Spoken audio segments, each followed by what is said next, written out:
नमस्कार मित्रांनो, स्वागत आहे तुमचं आपल्या चॅनलमध्ये. आपण आज एक वेगळाच विषय घेतोय की पेडगाव फाटीचा बादशाह कोण? बादशाह म्हणजे जी फाटी जी आहे पेडगावची, ती कुणाला जास्त साथ देते आणि त्या पेडगावच्या फाटीवरती कुणी कुणी चांगली चांगली कामगिरी केलेली आहे. एका अलीकडच्या 2 ते 3 वर्षामध्ये बघूया.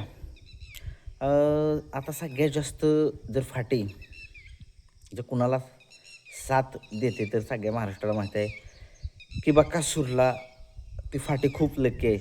त्या मैदानामध्ये सलग 2 दिवस हिंद केसरी झालेला आहे बकासूर त्या ठिकाणी. एक आदतचं मैदान आणि एक ओपनचं. अगोदर ओपनचं मैदान झालं. त्या मैदानामध्ये बकासूर आणि लखन या जोडीनं जे आहे त्या ठिकाणी प्रथम क्रमांकाचा मान जो आहे तो पटकवलेला होता. आणि तसेच दुसऱ्या दिवशी जे आदतचं हिंद केसरीचं मैदान झालं त्या मैदानामध्ये कोण होता?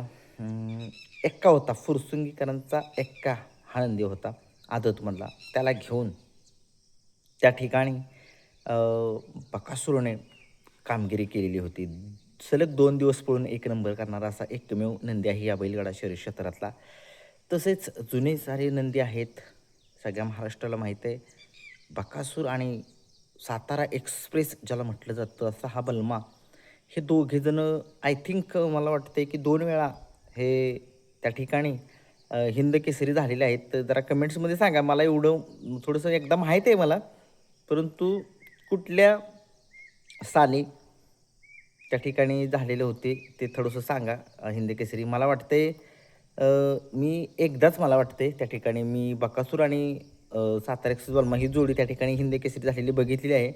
अ, अजून मला आठवत नाही. थोडंसं जरा कमेंट्समध्ये सांगू शकता नक्की कुठे. आणि पेडगाव पट्टीला तसा सातारा एक्सप्रेस बलमाचा सुद्धा खूप नक्कीच म्हणावं लागेल त्यालासुद्धा.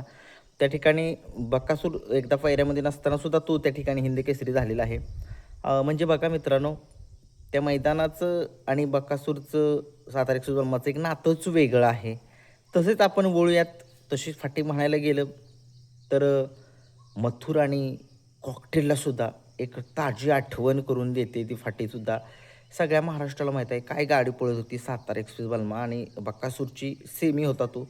आणि मथुरच्या गळ्यामध्ये आदत होता आणि त्यावेळेस कॉकटेल पिंटू शेट मोडकवडके यांचा कॉकटेल आदत होता. एवढा चर्चेमध्ये नव्हता, परंतु होता चर्चेमध्ये. म्हणावा एवढा असा नव्हता. परंतु इकडे दोघेजण टॉपचे होते, बकासूर आणि सातारा एक्सप्रेस बलमा. आणि इकडे पिंटू शेट मोडकवडकी यांचा कॉकटेल आणि मथुर. जो सेमी सुटला सगळ्यांना वाटत होतं बकासूर बाजी मारेल, परंतु काय ग्रीफ घेतली मथुरने आणि त्या ठिकाणी जो आहे तो निकाल घेतला. परंतु मित्रांनो, आता लोक म्हणतील की हा पराभव कशाला सांगत बसलाय. मित्रांनो, एक पेडगाव फाटीची जी आठवण आहे ती लोकांच्या अजूनही मनामध्ये आहे. खरंच ही जर आठवण कोणाच्या मनामध्ये असेल त्याने कमेंट्समध्ये सांगा. कारण की त्या फाटीचं एक खूप मोठं नाव आहे. पेडगाव फाटीचा संबंध महाराष्ट्रामध्ये म्हणजेच हिंद केसरी मैदानाचं म्हणतोय मी. बाकीची अशी ही खूप मैदानं होतात त्या फाटीवरती. परंतु हिंद केसरीच्या मैदानाची ती आठवण अजूनही मनामध्ये राहिलेली आहे. तो मथुरने ओव्हरटॅक केला होता. कुणाला माहीत असेल, कुणाला माहीत नसेल. जर कुणाला माहीत असेल तर त्यांना माहितीच आहे. जर कुणाला माहीत नसेल तर पेडगाव फाटीचा तो सेमीचा व्हिडिओ जरा बघा. सापडेल तुम्हाला यूट्यूबला. काय ओव्हरटॅक होता मित्रांनो. काही लोक या बैलगाडा शर्यत क्षेत्रामध्ये एक नवे आहेत. त्यांना एवढं काय माहीत नाही. का टिटवी बोंबालती काय काय जाते काय कोण. बघा तुम्ही म्हणजे बैलगाडा शर्यत क्षेत्रामध्ये खूप सारे असे अगोदर मला एवढं माहीत नाही आहे मित्रांनो. त्याच्याबद्दल तुम्ही थोडीशी माहिती द्या पेडगाव फाटीवर. याच्या अगोदर कोणकोणते नंदी जे आहेत ते हिंद केसरी झालेले आहेत. कारण की मी बघतोय असं तेव्हापासून मी तेवढाच बघितलेला. बकासूर आणि बलमाची जोडी हिंद केसरी झालेली होती त्या ठिकाणी. परंतु दुसऱ्या वर्षी ही गाडी पराभूत झाली होती आणि त्या ठिकाणी मथुर गुलालामध्ये राहिलेला आदत कॉकटेलला घेऊन. आणि खरं म्हणजेच कॉकटेलला जर उजेडामध्ये जर कोणी आणला असेल तर मथुरनेच आणला आहे. मथुर जसा बकासूरने सगळ्या महाराष्ट्राला माहीत आहे की खूप सारे नंदी उजेडामध्ये आणले, तसा मथुरचा सुद्धा खूप सारा एक इतिहास आहे. त्याने सुद्धा खूप आता जे पळतात काही काही नंदी त्यांनीसुद्धा उजेडामध्ये आणलेले आहेत. मित्रांनो, अजून जरी तुम्हाला कोणी इतिहास जर पेडगाव फाटीचा माहीत असेल तर कमेंट्स बॉक्समध्ये सांगा. आता तुम्ही बघितलं एक मागच्या वर्षीचं एक मैदान झालं होतं. त्या मैदानामध्ये तुम्ही बघितलं शिरसवडीकरांची रायफल आणि हरण्या 722 या दोघांनी त्या ठिकाणी जे आहे ते प्रथम क्रमांकाचा मान पटकवलेला होता. तसेच आत्ता जो निधन झालं आबा डोंगरे यांचा वाईकरांचा नंद्या, तो सुद्धा हिंदकेसरी त्या ठिकाणी झालेला होता आणि त्याच्यासोबत जो नंदी होता तो मला माहीत नाही आहे. त्याचं नाव कुणाला जर माहीत असेल तर कमेंट्स बॉक्समध्ये सांगू शकताय. म्हणजे बघा मित्रांनो, ते पेडगावच्या फाटीवरती खूप खूप चांगली फाटी पळायला आहे आणि आदतमध्ये हिंदकेसरी माझ्या लक्षामध्ये नाही मित्रांनो कोण झालं होतं मागच्या वर्षी आदतच्या मैदानामध्ये हिंदकेसरी कोण झालेलं, जरा कमेंट्स बॉक्समध्ये सांगा. कारण की सगळ्या महाराष्ट्राला एक जाणून घ्यायची आता पेडगावची तयारी कुणाची कुठपर्यंत आलेली आहे सगळ्या महाराष्ट्राला माहिती आहे. आणि तुम्हाला माहितीच आहे अजून एक मैदान झालं होतं पेडगावच्या फाटीवरती, त्या ठिकाणी बकासूर आणि लखन या जोडीनं जो आहे त्या ठिकाणी प्रथम क्रमांक जो आहे तो पटकवला होता. परंतु त्या गाडीला सेमीमध्ये अशी टक्कर दिलेली होती की सगळ्या महाराष्ट्राला माहिती आहे. अजून थोडासा इतिहास पेडगावच्या फाटीचा खूप चांगले चांगले इतिहास आहेत मित्रांनो. जरा कमेंट्स बॉक्समध्ये सांगा. मागच्या वर्षी तुम्ही बघितलं पेडगावच्या फाटीवरती मला वाटते बकासूर आणि घोडचा सर्जा पब्लिकने गाडी लागलेली का काय त्या ठिकाणी.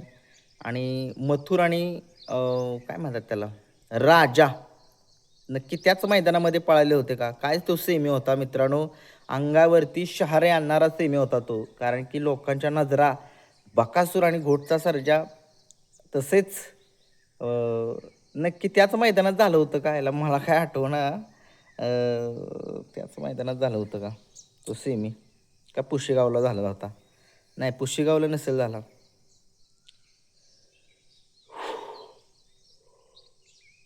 असो मित्रांनो, हे पेडगावचं इतिहास आहे, खूप मोठा इतिहास आहे. ते फाटे खूप चांगले आहे आणि आता मैदाने कधी कधी कशी कशी काही पडत आहेत. तर आता ह्या मैदानामध्ये महिन्यामध्ये कोणकोणती मैदाने आहेत हे तुम्हाला मी एक नेक्स्ट व्हिडिओ येईल त्या व्हिडिओमध्ये सांगेन की या महिन्यामध्ये कुठलं मैदान आहे, कशाचं मैदान आहे, कशानिमित्त ते मैदान आहे, आदतचं आहे का, ओपनचं आहे का, दुसऱ्याचं आहे का, ही माहिती मी तुमच्यापर्यंत पोहोचवीन.